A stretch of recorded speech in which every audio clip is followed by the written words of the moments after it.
Hi everyone, कैसे हो आप सभी लोग। आई होप आप लोग अच्छे होंगे। मैं हूं राहुल जेसवाल एंड स्वागत करता हूं आप सभी का एक बार फिर हमारे यूट्यूब चैनल जेआर ट्यूटोरियल्स में। तो दोस्तों यार, सबसे पहले कमेंट करके जरूर से बताओ कि यार कैसे हो आप सभी लोग। यार बहुत दिन के बाद आपसे मुलाकात हो रही है 8th स्टैंडर्ड के स्टूडेंट्स, क्योंकि आप जानते हैं कि यार आप लोग के लिए तो पूरा सिलेबस ऑलरेडी कंप्लीटेड है, ठीक है ना। तो कंटिन्यूअसली आप लोग के लिए जो मेहनत जो हमने किया वो पिछले 1.5-2 साल में बहुत दबा के मेहनत किया है, ताकि यार आप लोग का कुछ भी बचा नहीं है, सब चीज कंप्लीटेड है, ठीक है। और जैसा कि आप जानते हो यार कि हमने आपके लिए बहुत सारी चीज़ें एक्स्ट्रा डालना शुरू कर दिया है, तो उसके लिए मैं आज अगेन एक वीडियो लेकर आया हूं। और सबसे पहले कुछ बातें डिस्कशन करना चाहता हूं आपसे। सबसे पहले ये जो वीडियो का स्टार्टिंग का जो पार्ट है बिल्कुल ध्यान से देखना, और उसके आगे हम लोग क्या करेंगे, लेक्चर्स स्टार्ट करेंगे, जिसमें हम लोग आज क्या पढ़ाने वाले हैं आपको। जैसा कि आप जानते हैं कि हमने एक्सरसाइज के कॉन्सेप्ट सॉल्यूशन आपको प्रोवाइड करना शुरू कर दिया है साइंस सब्जेक्ट का। तो आज हम चैप्टर नंबर 5 पे पहुंच गए, इनसाइड द एटम। तो दोस्तों इस चैप्टर का एक्सरसाइज का कॉन्सेप्ट सॉल्यूशन का आज पहला लेक्चर है, जिसमें हम लोग 2 से 3 क्वेश्चंस को सॉल्व कराएंगे आप लोग के लिए। बहुत मजा आएगा आप लोग को, ठीक है। तो शुरुआत करेंगे, लेकिन इसके पहले कुछ इंपॉर्टेंट बातें जो मुझे आपसे शेयर करनी है दोस्तों। जैसे कि आप जानते हैं आपसे बातें कम हो पाती है, और हम हर संडे को लाइव जो लेते थे वो थोड़ा सा अभी डिस्टर्ब चल रहा है, बिकॉज ऑफ मेरे पर्सनल लाइफ में बहुत सारी काम चल रही है। तो उसके लिए संडे को मेरा रात का टाइम थोड़ा सा उसमें चला जा रहा है, लेकिन कोई बात नहीं, जब भी मौका मिलता है आपसे मैं बातें करता हूं, आके लाइव करता हूं, जैसा कि आप जानते भी होंगे। लेकिन कुछ इंपॉर्टेंट बातें आज आपसे शेयर करनी है। क्या है वो? सबसे पहले आप लोगों को बता दूं कि 8th स्टैंडर्ड का जितने भी सब्जेक्ट है उसका पूरा का पूरा सिलेबस ऑलरेडी हमने कंप्लीट करके बना के वीडियो अपलोड करके रखा हुआ है हमारे इसी चैनल जेआर ट्यूटोरियल्स के ऊपर। तो जो भी चैप्टर्स पढ़ना चाहते हो आप, जो भी सब्जेक्ट पढ़ना चाहते हो, science, math, history, geography, civics, सब चीज पहले से ही है। आप बस जाओ, ढूंढो, आपको मिल जाएगा हमारे चैनल पे, या फिर यूट्यूब पे डायरेक्ट सर्च करोगे जेआर ट्यूटोरियल्स के नाम से, आपको हर चीज मिल जाएगा। आप अच्छी तरीके से पढ़ाई करते रहो, जितना हो सके अच्छे मार्क्स लेकर आते रहना। सेकंड मोस्ट इंपॉर्टेंट थिंग जो मुझे आपसे बातें करनी है, जो कि है हम एक्सरसाइज के कॉन्सेप्ट सॉल्यूशन आपको पढ़ाना शुरू कर दिए, और उसके रेगुलर लेक्चर्स आ रहे हैं। जैसा कि आप जानते हो कि हम चैप्टर नंबर 5 पे पहुंच गए, और बहुत जल्दी आपका पूरा सिलेबस कंप्लीट हो जाएगा। उसका एक्सरसाइज का कॉन्सेप्ट सॉल्यूशन जो बचा हुआ है वो कंप्लीट हो जाएगा, ठीक है।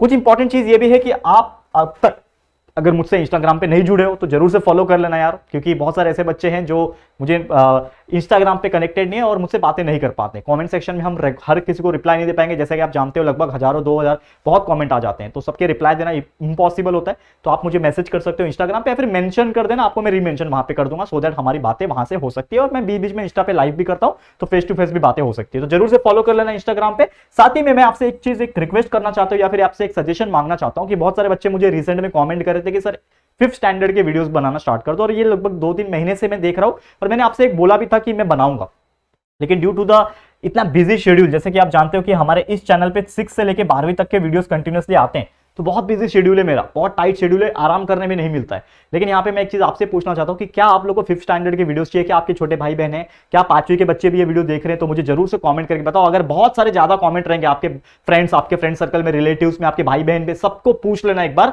और फिर कमेंट करना। अगर बहुत सारे कमेंट्स आएंगे तो डेफिनेटली ना मैं एक सरप्राइज आपको दूंगा, जो कि है 5th स्टैंडर्ड के लिए ना एक नया चैनल ही क्रिएट कर दूंगा, सो दैट सिर्फ वहां पे 5वीं के बच्चे और भी कई सारे और छोटे छोटे बच्चों के लिए वीडियोस आने शुरू हो जाएंगे वहां पे, ताकि हर बच्चा हमारे चैनल के थ्रू, जेआर के चैनल के थ्रू पढ़ाई कर सकेगा। क्लियर है? समझ में आ गया? तो जरूर से मुझे बता देना, बस इतना ही बोलना चाहूंगा। तो चलिए आ जाते हैं टॉपिक पे, जो कि 8th स्टैंडर्ड का साइंस का चैप्टर नंबर 5 हम लोग को पढ़ना है, इसका एक्सरसाइज का कॉन्सेप्ट सॉल्यूशन। तो पहला क्वेश्चन मैं ले रहा हूं फिल इन द ब्लैंक। जैसे कि आप जानते हो कि स्टार्टिंग में क्वेश्चन आंसर्स बहुत सारे हैं, लेकिन पहला क्वेश्चन मैं फिल इन द ब्लैंक्स ले रहा हूं, उसके बाद मैच द फॉलोइंग ले लूंगा। तो ऐसे जो भी ऑब्जेक्टिव वाले क्वेश्चन है वो पहले ले लूंगा, फिर इसका अगला लेक्चर नंबर 2 जब आएगा, उसमें हम जो क्वेश्चन आंसर्स जो है ना आप लोग के क्वेश्चन आंसर्स हो गए, गिव रीजन हो गए, वो सब हम उस लेक्चर में देखेंगे, ठीक है। तो सबसे पहले यहां पे हम बात करेंगे फिल इन द ब्लैंक्स की। तो यहां पे 5 क्वेश्चन पूछे हुए फिल इन द ब्लैंक्स के अंदर, ध्यान से देखना क्या क्या पूछा हुआ है। यहां पे अगर आप सबसे पहले आप देखोगे तो सबसे पहला जो क्वेश्चन पूछा हुआ है, जो कि है electron, proton, neutron are the types of dash in an atom. आपको याद होगा कि मैंने जब आपको ये चैप्टर पढ़ाया था, इनसाइड द एटम ये चैप्टर का नाम है, तो एटम के अंदर 3 पार्टिकल्स होते हैं, मैंने आपको बताया था। एक होता है प्रोटॉन,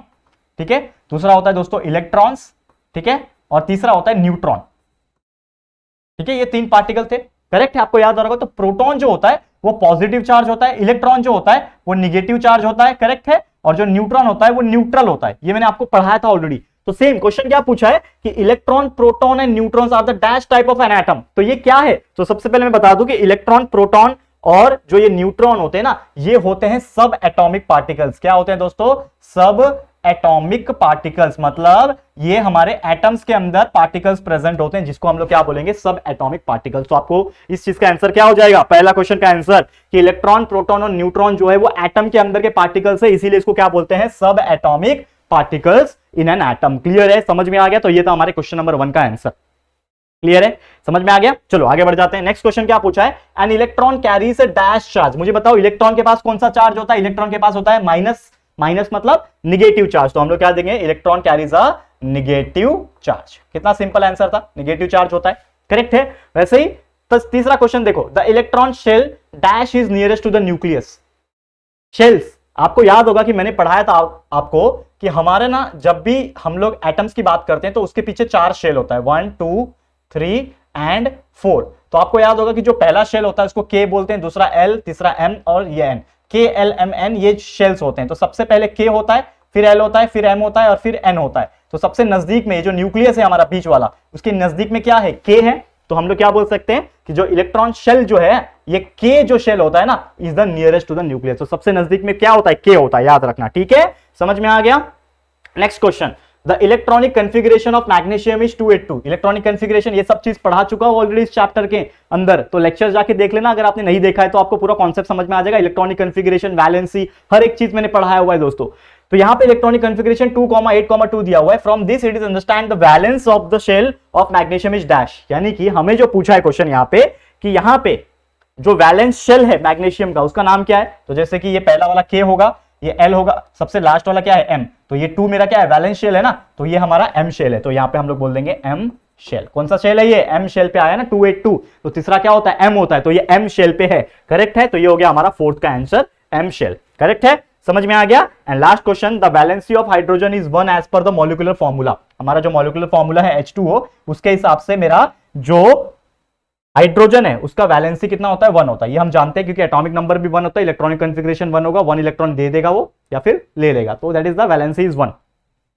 वैलेंसी ऑफ आयरन कितना होगा हमें पूछा है, therefore the valency of iron turns out to be dash. ठीक है, तो Fe2O3 के फॉर्मूले के हिसाब से आयरन, देखो अब जैसे कि वाटर में ऑक्सीजन के पास कितना है, H2O है ना, तो वाटर के पास, वाटर ये पूरा है, तो हाइड्रोजन के पास 2 है, ऑक्सीजन के पास 1 है, तो ऑक्सीजन के पास 1 है, मतलब मेरा हाइड्रोजन का वैलेंसी कितना होगा, 1 होगा।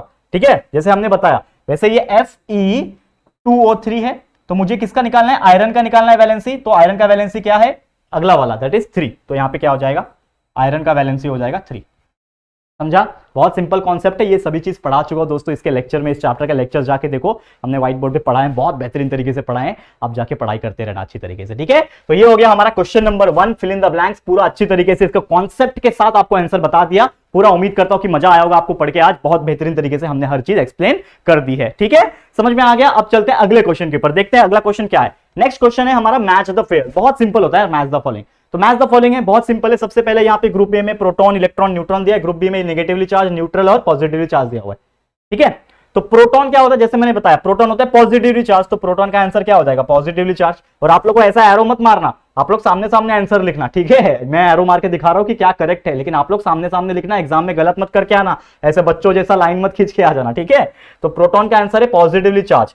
इलेक्ट्रॉन क्या होता है, निगेटिवली चार्ज, तो इसका आंसर हो गया निगेटिवली चार्ज। ठीक है, और न्यूट्रॉन क्या होता है, न्यूट्रल होता है, तो इसका आंसर हो गया न्यूट्रल। कितना सिंपल था, बच्चों वाला मैच द फॉलोइंग पूछा था, सोचो ये एग्जाम में आ गया 3 मार्क्स के लिए, 3 में से 3 आप लोग निकाल सकोगे। करेक्ट है, समझ में आ गया दोस्तों। तो ये था हमारा मैच द फॉलोइंग, बहुत अच्छी तरीके से सिंपल तरीके से हमने आपको एक्सप्लेन कर दिया। ठीक है, अब चलते हैं एक और क्वेश्चन की तरफ। ये हमारा आखिरी क्वेश्चन है इस चैप्टर का, इस चैप्टर का मतलब इस लेक्चर का। वैसे तो क्वेश्चन आंसर्स बाकी है, गिव रीजन बाकी है, वो सब लेक्चर नंबर 2 में पढ़ा दूंगा, टेंशन मत लेना। क्वेश्चन पूछा है, deduce from the datum provided. Deduce करना है मतलब निकालना है, क्या निकालना है, जो डेटा हमें दिया हुआ है। डेटम का मतलब क्या होता है, जो भी ये चीजें दी हुई है उसके हेल्प से हमें आंसर निकालना है।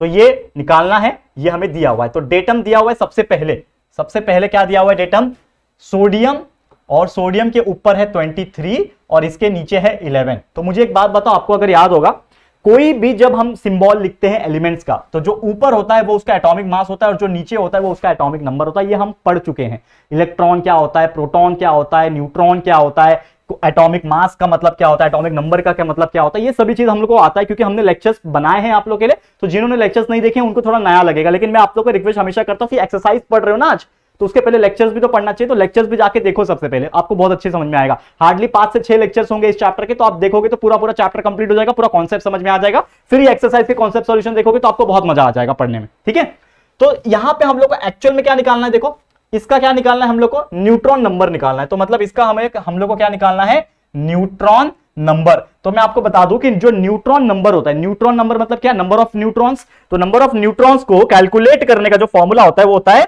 Number of atomic mass, that is mass number जिसको हम लोग बोलते हैं। तो atomic mass minus number of proton, तो हम लोग क्या बोलेंगे कि neutron number is nothing but mass number minus number of protons, mass number minus number of protons. तो मुझे बताओ कि न्यूट्रॉन नंबर कैसे निकालोगे, मास नंबर क्या होता है, एटॉमिक मास, तो यहां पे मास नंबर दिया 23 और number of proton is nothing but number of electrons जो कि होता है एटॉमिक नंबर जो कि 11। तो 23 माइनस 11 हो जाएगा, इसका आंसर आ गया 12। मतलब मेरा जो न्यूट्रॉन नंबर पूछा था उसका आंसर कितना आ गया, 12। तो ये हो गया पहले का आंसर, समझ में आ गया, फर्स्ट आंसर हमने निकाल दिया। समझ में आ गया दोस्तों, पहला क्वेश्चन निकाल दिया, ये वाला हो गया हम लोग का, ठीक है, ये वाला हमने सॉल्व कर दिया। First one is completed. Second one यहां पे पूछा है कार्बन, ठीक है, देखो सेकंड वन यहां पे पूछा है, क्या पूछा हुआ है दोस्तों, कार्बन यहां पे ऊपर 14 है और नीचे 6 है, मतलब एटॉमिक मास 14 है, एटॉमिक नंबर 6 है। यहां पे हम लोग को क्या पूछा है, मास नंबर निकालो, उसका मास नंबर निकालना है इसको, हम लोग को क्या पूछा है, मास नंबर निकालो। तो मास नंबर कैलकुलेट करने का क्या फॉर्मूला होता है, बहुत सिंपल है, एटॉमिक मास यानी कि मास नंबर कैलकुलेट करने का फॉर्मूला होता है, लेकिन वो होता है फॉर्मूला क्यों करने का, क्योंकि ऑलरेडी हमको पता है कि जो ऊपर वैल्यू होता है वो एटॉमिक मास होता है, एटॉमिक मास मतलब मास नंबर होता है, तो डायरेक्ट हम लोग को पता चल गया कि मास नंबर 14 दिया हुआ है ऑलरेडी। तो this is the final answer. कितना सिंपल है यार, कोई दिमाग लगाने की जरूरत नहीं है। तो मास नंबर डायरेक्ट मिल गया 14 क्योंकि वो क्वेश्चन में ही दिया हुआ है, देखो ऊपर लिखा हुआ है 14, that is nothing but the mass number. समझ में आ गया, ठीक है। तीसरा देखते हैं, लास्ट क्या पूछा है, क्या दिया हुआ है, क्लोरीन दिया हुआ है, क्लोरीन का ऊपर 37 है, 37 और नीचे कितना है 17, ठीक है। हमें निकालना क्या है, प्रोटॉन नंबर निकालना है उसका। तो प्रोटॉन नंबर निकालने का फॉर्मूला क्या होता है मुझे बताओ, proton number is equal to number of electrons, ठीक है, is equal to what, is equal to number of, is equal to number of electrons and is equal to number of electrons या फिर proton number क्या होता है, that is nothing but the atomic number, atomic number ही होता है ना, और एटॉमिक नंबर दिया हुआ है, देखो नीचे वाला एटॉमिक नंबर होता है 17, तो हमारा आंसर कितना आ गया 17। मतलब यहां पे जो क्वेश्चन पूछा था कि क्लोरीन में प्रोटॉन नंबर कितना होता है, कितना होता है proton number of proton, proton number कितना होता है 17 होता है। कितना आसानी से हमने कैलकुलेट कर दिया। क्लियर है दोस्तों, तो उम्मीद करता हूं कि आपको ये बहुत अच्छी तरीके से समझ में आ गया होगा।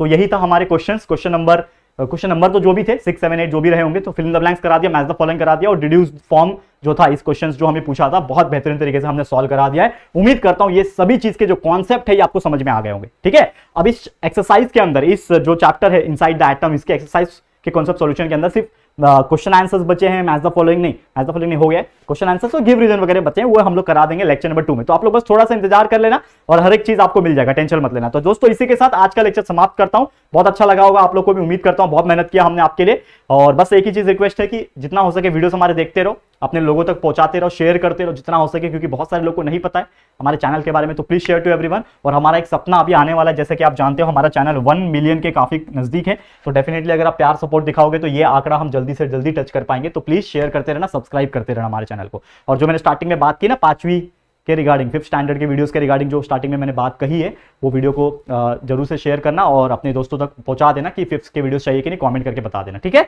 चलो आज के लिए इतना ही। ये वीडियो कितना कैसा लगा प्लीज कमेंट करके बताना। वीडियो पसंद आया, अच्छा लगा है दोस्तों, प्लीज वीडियो को लाइक कर देना और अपने दोस्तों के साथ जितना हो सके शेयर कर देना। और अगर फर्स्ट टाइम आया हो चैनल पर, अभी तक चैनल को सब्सक्राइब नहीं किया है तो फटाफट से हमारे चैनल को सब्सक्राइब कर देना, बाजू में बेल आइकन को भी प्रेस कर देना ताकि आप लोग को नोटिफिकेशंस मिलती रहेगी, ठीक है फ्रेंड्स। तो जल्दी मिलेंगे हमारे न्यू वीडियो में, तब तक के लिए thank you and good bye.